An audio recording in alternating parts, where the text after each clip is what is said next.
Luis López Aliacho, él es profesor en la Universidad de Juan Carlos de aquí de Madrid y va a hacer una ponencia sobre la casta complutense y la va a analizar desde el análisis transaccional. Cuando quieras. Hola, buenas tardes. Yo ante todo les tengo que decir que no soy un profesional del análisis transaccional, soy profesor de la Universidad de Juan Carlos, me dedico a la comunicación, soy periodista, licenciado en Ciencias Económicas y Empresariales, doctor en Ciencias de la Información, pero mi carrera profesional está basada en el periodismo de investigación. Y entonces, a través de un reportaje de investigación, como puede ser analizar la Universidad Complutense de Madrid, he aplicado lo que es el análisis transaccional del Internet para un poquito discernir lo que es el padre crítico, lo que son los demás elementos, los niños adaptados, etcétera, en este reportaje de investigación que es sobre la Universidad Complutense de Madrid. El profesor Ares es el profesor de la Universidad Complutense, el profesor Manuel Cambiano, no sé si alguno de ustedes más es profesor de la Universidad Complutense, pero esta investigación podríamos llevarla a muchas universidades españolas, en concreto me consta que también hay otra universidad en Madrid de los tribunales, como la Politécnica. Podríamos ampliarla a muchas universidades de Madrid y públicas españolas de cómo se dirige una universidad pública en España, ¿no? Entonces, si les parece, lo primero es aplicar, como les digo, cuál es el objetivo de este trabajo. La primera ponencia era cambiar la actitud. Yo creo que este trabajo de investigación lo que pretende precisamente es un cambio de actitud en la Universidad Complutense de Madrid, que al final serán los profesores, los PAS, los que tienen que tomar la decisión de si lo quieren cambiar o no. El trabajo de investigación radica simplemente en eso. Y decía el profesor Ares también en su ponencia las emociones. Las emociones en los periodistas de investigación no deben existir porque si no podemos tender a la subjetividad. Por tanto, van a permitir que siga un guión que tengo establecido y aparte así me ajustaré a los tiempos. ¿Qué pretende este trabajo? Bueno, este trabajo pretende fundamentalmente, como les digo, analizar la casta complutense. La casta complutense, como ahora les iré desarrollando, es un grupo de personas privilegiadas que tienen sueldos altísimos dentro de la Universidad Complutense, incluso superiores al presidente de gobierno, Mariano Rajoy, y comparables incluso y superiores en muchos casos a los del ministros del gabinete de Mariano Rajoy y de otros gobiernos en España. Previamente a este trabajo de investigación sobre la Universidad Complutense de Madrid, yo he escrito 3 libros sobre las élites del cofranquismo en España. 3 libros que el primero era Los herederos del gran poder, que se editó en el año 2006 por la Feria de los Libros. El segundo, Mujeres del gran poder, que se editó un año después, en el 2007. Y el que cerraba la trilogía se llama Matrimonios S.A., que es el tercero que cierra un poco lo que es el círculo en torno a estas élites que han surgido en España. El primer libro, que es del año 2006, pues es un libro que está de pura actualidad y de hecho muchos medios de comunicación me han llamado en estos días precisamente porque hemos visto cómo a través de las herencias y de las diferentes generaciones los grandes emporios que se han construido en España se van pasando. Está el caso del Banco Santander, en el caso de Emilio Botín, como ha pasado a su hija Patricia Botín, como del abuelo don Emilio pasó a Emilio Botín de Sumora, que es el que ha fallecido recientemente, el caso del Corte Inglés, como ha pasado primeramente de Ramón Areces a su sobrino Isidoro Álvarez y ahora posteriormente también a su sobrino Dimas Jimeno. Por tanto, vemos cómo las generaciones se van transcurriendo. Normalmente yo calculo que son aproximadamente 4 generaciones, aunque en algunos casos llegan a 6 porque se van perdiendo. Para todos estos libros he aplicado doctrinas fundamentales que son las de Pareto y la de Mosca, y Wilfredo Pareto. Esas metodologías que aplicaban era que había 3 tipos de circulación. Una, la que se produce entre miembros del ente dirigente vinculados por lazos familiares a través del matrimonio entre iguales y descendencia hereditaria. 2, la que se produce entre la élite y el resto de la población, permitiendo el ascenso a individuos inferiores a la élite dirigente, principalmente a través de matrimonios de conveniencia desiguales. Y 3, la que se produce entre la élite y la masa, formándose una nueva élite que compite con la primera, es decir, los nuevos ricos, benedictos y provenientes de nuevos sectores productivos, comerciales, inmobiliarios, que intentan acceder al grupo restringido de la élite social. Eso lo estamos viendo en la lista Forbes. Si usted coge la lista Forbes de los más ricos de España, verán que hay muchos llegados nuevos. Por ejemplo, hubo empresarios inmobiliarios que llegaron a la lista Forbes sin tener una base específica de formación. Ese fue el primer libro, como les digo, Herederos del Gran Poder. El segundo libro fue Mujeres del Gran Poder, donde se analizaba una serie de mujeres a través de los planteamientos de Pareto y Mosca, y que acreditaban que la élite no solo se acomodaba a los cambios del sistema productivo, sino también a los cambios culturales en la distribución de los roles entre maridos y mujer, y que situaban en un primer plano social a la mujer independiente, autónoma, casada en segunda nupcias y hasta en terceras, con poderosos maridos gestionando grandes patrimonios convertidas en sus bastiones inseparables. Ese libro arrojaba diferentes hipótesis en el panorama social español. Por ejemplo, que el cambio de circulación de las élites no está regido por el conflicto, sino por los engrasados y suaves mecanismos de la herencia, los matrimonios, como les digo, la concertación de intereses, la presencia de los consejos de administración, el intercambio de paquetes accionariales entre sus miembros, etc.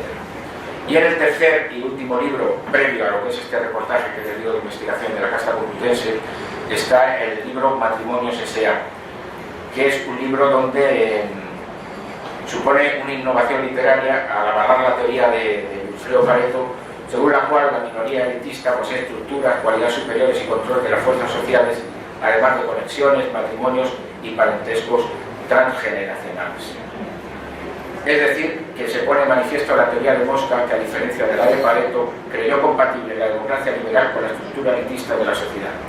Admitía que esa élite podía cambiar en su composición, estaba formada por grupos que se equilibraban entre sí, tenían capacidad para reclutar nuevos miembros y hasta era posible crear nuevas élites sustitutorias de la antigua. Es decir, por ejemplo, matrimonios como los que hemos visto de intereses entre la realeza o no realeza, entre determinadas fuerzas políticas, matrimonios que a lo largo de este libro se analizan, por ejemplo, el de Alejandro Agag con Ana Aznar, el de Elena Ochoa con Normas Foster, el de Luis Alfonso de Borbón con Margarita de Vargas, el de Pablo de Grecia con María Chantal Miller, el de Carolina Herrera con el torero Elitri, es decir, diferentes matrimonios que al final lo que están produciendo esa casta, esa élite, que se va cambiando poco a poco. Eso me llevó a investigar el tema de la Universidad Complutense de Madrid dentro de mi papel de investigador y aplicar lo que es el análisis transaccional. ¿Cómo parto para llegar a este tema de la denominación de la llamada casta complutense? En primer lugar, llegó a mi correo, como muchos documentos de investigación, la llamada lista Forbes de la Universidad Complutense, según la cual pues, aparecían diferentes personajes que obtenían cargos y tenían unos sueldos abusivos para ese cargo que ellos estaban representando. Y ahí aparecían cientos de nombres y monumentos que percibían en retribuciones. Lo que primero me sorprendió es que delante esta élite poderosa se ha ido formando delante de todos los trabajadores de la Universidad Complutense, si me lo permite. Lo tercero es que pensé que como las autoridades académicas de la Universidad Complutense realmente no eran las fuerzas decisivas en esta universidad. El rector, en el fondo, bueno, pues ejerce de padre crítico, pero en el fondo es la base que está montada la que de verdad dirige esas estructuras. Es decir, que más bien esas autoridades, esos profesores, ese personal de administración y servicios estaban al servicio de los intereses de una élite a la que denominé primeramente supercasta y posteriormente casta complutense. Para interpretar precisamente estas castas, intenté aplicar lo que es los análisis de Verne, que estableció tres clases de liderazgo que corresponden a los tres aspectos de la estructura del grupo. El líder responsable, el hombre importante, el hombre que lleva el rol de líder en la estructura de la Universidad Complutense, el rector, el líder efectivo, el que toma las decisiones. Ese liderazgo efectivo en la Universidad Complutense podría incluir a un gran número de individuos, un número a veces grandes, que son los miembros de la supercasta y la casta. Y posteriormente el líder psicológico, que es el más poderoso en la estructura privada. Y en la Universidad Complutense, le repito, según mis investigaciones, son el presidente del Consejo Social, don Carlos Mayor Oreja, hermano del que fue ministro de Aznar, Mayor Oreja, Jaime Mayor Oreja, que permite lo que es la continuidad del auge de la Casta Complutense, y la nombrada gerente general Begoña Aisa Peino. Dentro de lo que he definido como segundo escalón, el liderazgo efectivo de la Universidad Complutense, me encontré con la supercasta y la casta, que cuentan además con un aparato disciplinario que consta de alrededor de 30 personas, que son las que realizan todo tipo de diferentes disciplinarios, aquellos que se salen fuera de lo que la casta o la supercasta quiere. Este aparato coordina desde el año 2009 un personaje singular que se llama José Crespo Aina. Desde esta dirección de servicios, que se le conoce popularmente como el Crespoliato, el territorio del llamado padre crítico del día del Iperne, pues se explica ese estado del yo y todo lo que en torno a él está. Una vez observados estos procesos económicos y jurídicos de la casta complutense, empecé a intentar ver cómo se podía llevar en la Universidad Complutense este lamentable estado económico y de bajo ánimo, según me contaban algunos profesores, que se vive en la Universidad Complutense. Para averiguar el por qué los profesores y la inmensa mayoría del personal y la administración de servicios de la Complutense no había investigado más ni había intentado hacer una revolución dentro de lo que es el sistema, pues empecé a vigilar y a investigar acerca de determinados expedientes, las instrucciones de determinados expedientes, y vería un poco lo que Verne denomina los niños adaptados, es decir, cómo se les ocurre elaborar las normas para vigilar y castigar a los comportamientos de la gente que transgreden, según ellos, las normas éticas, cómo el padre crítico dominaba la inspección de servicios, etc. También indagué desde el análisis transaccional cómo el niño de los miembros de la casta contaminan al adulto y bloquean al padre crítico al establecer su sistema de privilegios.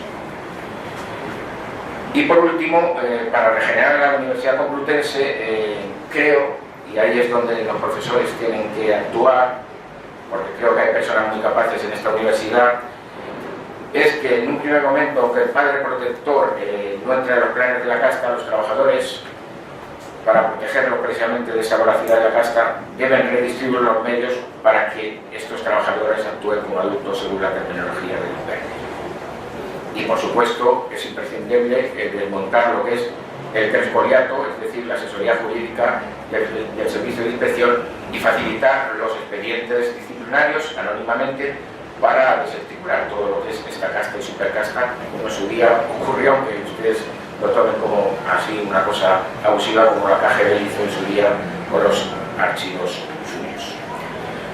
Rápidamente les paso a contar que los artículos están escritos en diferentes diarios digitales, como puede ser extraconfidencial.com o como ibercampus.com, y también en algunos medios de comunicación los que he intervenido precisamente hablando de esta casta, de supercasta de la Universidad Complutense. El primer reportaje que escribí rápidamente se llamaba La casta complutense, 186 privilegiados a costa de trabajadores y estudiantes. Como les digo, el sueldo del presidente del gobierno, Mariano Rajoy, son 78.000 euros, vicepresidente del gobierno 73.000 euros aproximadamente, y ministro del gobierno son 68.000 euros. Pues bien, el documento llamado Liste Forbes de la Universidad Complutense, que luego chequeé, indica que 46 personas constituyen la supercasta, es decir, sus retribuciones son superiores a las del presidente del gobierno. Estamos hablando de 46 personas. Sus sueldos oscilan entre los 106.000 euros que gana el vicegerente de gestión y ordenación, pasando por los 103.000 euros que gana la secretaria del Consejo Social, muy superiores, como les digo, a los 78.000 euros del presidente del gobierno. Pero no solo eso, es que, por ejemplo, el rector José Carrillo está por debajo de esta llamada supercasta porque su salario es de 60.000 euros, como si fuera un catedrático más, y este dato nos da una pista muy importante para ver quién de verdad manda a la Universidad Complutense de Madrid. Junto a esta llamada supercasta, que compone 46 personas con un sueldo superior al presidente del gobierno, al menos, como les digo, se encuentra la supercasta, la llamada casta, compuesta por 140 PAS, es decir, personal de administración y servicio, que tienen como característica ser funcionarios nombrados libremente, y sus ingresos están entre los 52.000 euros y los 61.000 euros anuales, como si fueran un ministro más del gobierno. Todos estos componen lo que diría Milovan Vizca, la nueva clase, o la casta, que es esta palabra que ahora tanto se lleva de moda en España con la nueva formación Podemos. El segundo reportaje indagaba y decía cómo la casta complutense consigue y aumenta sus privilegios.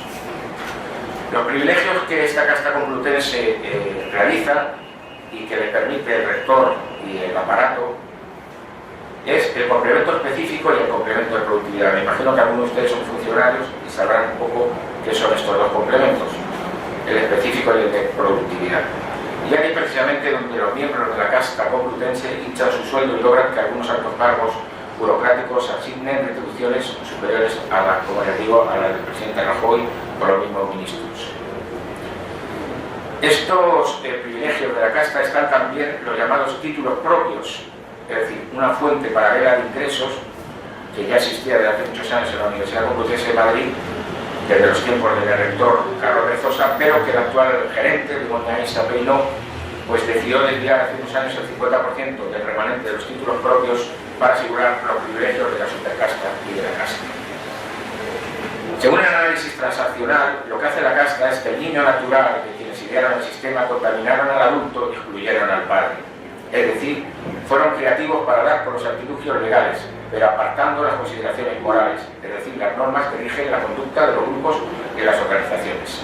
La casta ha dado pruebas durante años, especialmente desde la crisis, de que no le importan las dificultades que están pasando los trabajadores, sean profesores o PAS que no pertenecen a la casta.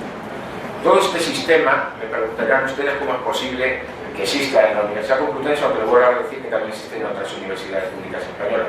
Pues es muy fácil y siento decirlo, pero es así, por la connivencia de los sindicatos. Está claro que por la connivencia de los sindicatos. Las denuncias que me llegaron indican que prácticamente todos los miembros de las dos castas, supercasta y casta normal, son designados a dedo por la gerencia de la Universidad Complutense de Madrid con la aceptación del rector de manera arbitraria, sin criterios y al margen de la legalidad, porque todas las plazas deberían cubrirse mediante convocatoria pública, aunque sea de libre designación. Sin embargo, muchos de estos puestos aunque muchos de estos puestos solamente podrían ocuparse provisionalmente más de un año, ustedes lo saben, no se podrían más de un año, sin embargo se ocupan más de un año. Es decir, comisión de servicio, atribuciones temporales, se están ocupando, cobrando, y sin embargo solamente tiene un año de validez por la ley, pero se lo permite. Bueno, pues todas estas denuncias que yo hago aquí las conocen los sindicatos, que son los máximos responsables de consolidar estos privilegios de la casta complutense.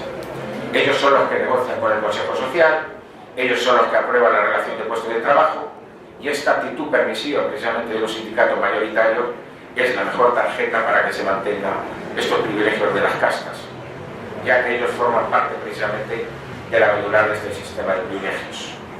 Si interpretamos desde el análisis transaccional lo que les estoy diciendo, los sindicatos han actuado como enlaces en este juego de la casta complutense. Los enlaces son quienes aceleran el desenlace de un juego, y por supuesto los sindicatos son quienes han sido los colaboradores necesarios para que los miembros de la casta complutense hayan acumulado remuneraciones, como les digo, tan escandalosas. Ya me voy punto por punto con rapidez. Un punto de los que he analizado desde el punto del análisis transaccional sería el liderazgo responsable de la Complutense, es decir, el rector José Carrillo como niño adaptable.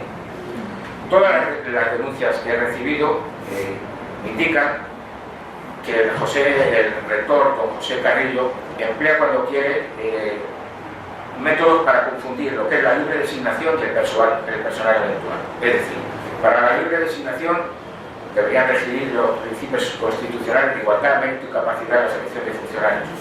Por el contrario, en el personal eventual, que puede venir de cualquier parte del mundo, lo importante es cumplir al menos los requisitos de titulación que exigen a los funcionarios públicos para acceder a los niveles a los que se les nombra. Es decir, si para el nivel 28 se exige ser titular superior, no sería ético ni moral desempeñar este puesto a alguien que solo tiene bachiller o grado escolar. Y desgraciadamente en la Universidad Complutense de Madrid, según estas denuncias, esto ocurre. Según la teoría de juego de Eric Verne, el rector, el Consejo Social, los miembros de la casta y los sindicatos maniobran o juegan a tomémosle el pelo a X. En este caso X representa a todos los que no son la casta. Y los que desarrollan este juego desempeñan los papeles de perseguidores y de enlaces que hacen posible el resultado final.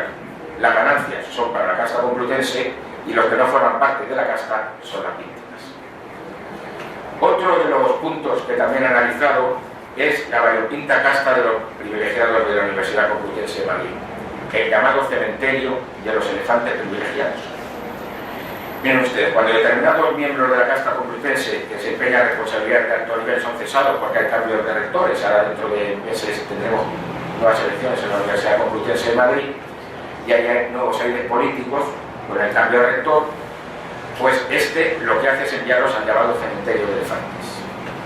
En este juego que les he comentado con anterioridad, el rector y la casta actúan como salvadores de las aparentes víctimas. Recordemos también el asunto teórico de la circulación de las élites que les hablaba con Pareto y Mosca. Bueno, pues lo que ocurre aquí en la Universidad Complutense es que estos siguen cobrando sueldos astronómicos por no hacer nada en teoría, ya que no se les asigna tarea de función concreta con el nuevo rector. Las castas protegen a quienes no cuentan para el siguiente rectorado y su equipo de gobierno de turno les hace figurar como técnicos de apoyo, asesores técnicos o cualquier denominación similar para mantener los privilegios que son meras ficciones. Otro de los puntos dentro del análisis transaccional que he analizado es el liderazgo psicológico de la Universidad Complutense. El presidente del Consejo Social y la gerente general, como les he dicho con anterioridad, son los que de verdad, creo bajo mis investigaciones, que son los que de verdad mandan y mantienen esta casta y supercasta, que son el de fuera, el presidente del Consejo Social, don Carlos Mayor Oreja, que gana más de 100.000 euros anuales, fue consejero de Cultura de la Comunidad de Madrid, y la gerente general de la UCM, doña Begoña Elsa Peino, cuyos ingresos podemos estimar que superan en términos brutos los 95.000 euros al año. Esta señora proviene del Ayuntamiento de Torrelodones, donde tenía el puesto de interventora, y estas dos personas formarían lo que Eric Verne llamaría el liderazgo psicológico, aplicando precisamente los criterios de Verne, son los que más poder tienen, y además el señor Mayor Oreja pasa desapercibido, mientras que la gerente, sin embargo, parece estar contenta con dirigir junto al rector José Parrilla, el padre crítico, todo el protocolo que asegura estos ingresos a este grupo de privilegiados. Además, como les he dicho también en la exposición anterior, la Universidad Complutense cuenta con un grupo de 30 personas que conforman el aparato activo disciplinario de José Carrillo, del rector. Aquí hay profesores y personal de administración y servicios, PAS, que actúan como instructores de estos expedientes disciplinarios y que siguen al pie de la letra las indicaciones de la llamada casta complutense. Son los niños adaptados. El aparato disciplinario de la casta complutense, como padre crítico que les hablaba del doctor José Carrillo. El padre crítico impide que las personas desarrollen pensamientos positivos sobre ellas mismas y sobre los demás. Este es un fenómeno que se ha observado desde muchos ámbitos. Ustedes son mucho más expertos que yo para analizarlo y por tanto les dejo a su criterio. Pero el padre crítico, como todos ustedes saben, tiene una fuente externa, es como una grabación de los pensamientos y opiniones de otras personas. Es una influencia externa a la que se le permite que se haga cargo de las vidas y a veces arruinarlas. Pero por fortuna es posible a veces poner un volumen más bajo y eliminar concretamente al padre crítico. ¿Qué afirmaciones hice yo sobre este padre crítico? Pues que el rectorado de la Universidad Complutense nunca ha realizado un solo curso de formación para estos instructores de expedientes disciplinarios. Desde la perspectiva del análisis transaccional, afirmo que el rectorado desactiva el estado de adulto. No existe formación de ninguna clase ni para instructores ni para secretarios de expedientes disciplinarios, aunque estos últimos, como personal de la Inspección de Servicios, deberían conocer el procedimiento mínimamente. Los hechos y las denuncias demuestran que no es así. No hay propuesta alguna, con o sin sanción, que salga del rectorado si la revisión y aprobación del padre crítico, el director de coordinación de procedimiento de inspección, don José Crespo Aguía. Ni el secretario ni el instructor gozan de la independencia que el procedimiento establece para los expedientes disciplinarios en la Universidad Complutense de Madrid. De ahí que Crespo, que les hablo, pueda entrometerse en todos los expedientes, incluso aunque el instructor proponga una sanción, el llamado Crespo aliato, puede salir una propuesta de sanción muy superior. Por ejemplo, si una jueza o un juez determina que la sanción es una multa de 2 meses con una sanción, por ejemplo, de 500 euros, el rectorado, a través del Crespo aliato, pone otra sanción que puede estar en unos 50.000 euros, más o menos, o ponerle muchos más meses al profesor. Es decir, según la terminología del análisis transaccional, Crespo sería un perseguidor implacable. Así, la supuesta coordinación que debería llevar este instructor jefe brilla por su ausencia, pues no existe coherencia con las resoluciones que se adoptan y no hay un criterio común. El Crespoliato se apoya fundamentalmente en la indispensable colaboración de los instructores, como les digo, niños adaptados que prefieren defender los intereses de la llamada casta complutense y no los derechos de los estudiantes ni de sus compañeros de de la universidad. Así se ha logrado que los conflictos no se resuelvan, sino que se imponen y se judicialicen. Por ejemplo, les comento una cosa: ningún rector ni decano de la Universidad Complutense ha sido sometido a un expediente disciplinario. En la Universidad Complutense, como se dice, unos son más iguales que otros.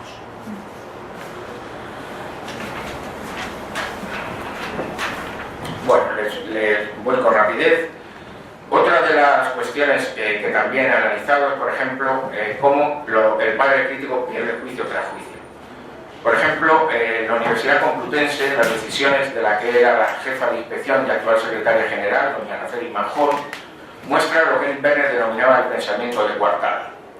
Por eso no hay nada mejor que gozar de la estima de esta señora, de doña Araceli Manjón, para que ella aplique la plastilina urínica, es decir, que le caiga bien a ella. Simplemente les paso por ejemplo, a contar un caso judicial brevemente sobre como ejemplo. El asunto versaba sobre una directora de departamento de la Universidad Complutense que había dicho en público: "Usted es una sinvergüenza", a un profesor. Después de una larga exposición, doña Araceli Manjón concluía, leo textualmente: "La situación fáctica y la personal de la profesora X, tal como son descritas por el profesor Y, permiten afirmar la insignificancia de la conducta que se analiza, lo que eliminaría su tipicidad, evitándose así cualquier otra consideración. A mayor abundamiento puede apreciarse la ausencia de reprochabilidad en el caso concreto. Todo lo anterior conduce a considerar que no procede del órgano competente la educación de un expediente disciplinario". Eric Werner diría que Araceli Manjón domina muy bien el pensamiento de coartada. Esta misma inspectora jefe, prácticamente por las mismas fechas, mandó incoar un expediente a un profesor al que otro profesor había delatado. Ya estamos hablando de otro componente dentro de la Universidad Complutense de Madrid, que son los delatores, y eso tendría otro estudio aparte, porque son muchos los que delatan a sus compañeros y les hacen caso. En este caso, a través de los delatores, esta señora Araceli Manjón utilizaba su libertad de expresión porque consideraba que otro profesor no tenía el mismo derecho que ella a decir lo que ella pensaba. Sin embargo, como en otros muchos casos, al final van a los tribunales de justicia y pierden. Por ejemplo, en mayo del 2014, la magistrada jueza del juzgado número 15 de Madrid reconoció el derecho a la libre expresión del profesor delatado y revocaba la sanción de un mes de suspensión de empleo y sueldo que condenaba a la Universidad Complutense a pagar al profesor los salarios correspondientes.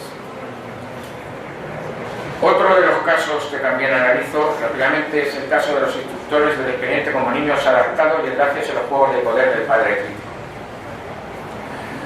En estas maniobras y juegos de poder que se producen dentro del aparato disciplinario de la Universidad Complutense, los papeles están repartidos.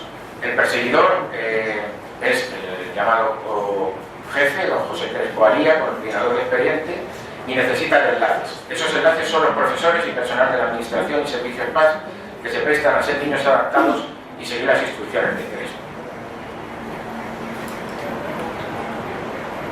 Es que tengo diferentes ejemplos aquí para contarles, pero yo creo que lo mejor es que vayan ustedes luego ya leyendo lo que son estos ejemplos, porque si no les daría muchos ejemplos, demasiados datos.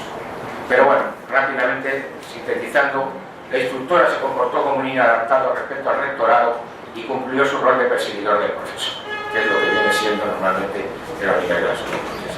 Y ya, simplemente indicarles que, como conclusión, la propuesta para regenerar la Universidad Complutense es necesario que el grupo de personas competentes se encarguen de acabar con el privilegio de esta casta, es decir, que haya un liderazgo efectivo de alumnos y que ese grupo pueda actuar en un primer momento como padre protector de quienes no entran en los planes de la casta. Una casta que, como les digo, gana mucho más que el presidente del gobierno, que tiene un servicio de inspectores en su servicio que se llama Crespoliato, y que sería conveniente desmontar de una vez todo este acceso a los expedientes para hacer una historia de este llamado aparato represor que hoy les he contado. Muchas gracias.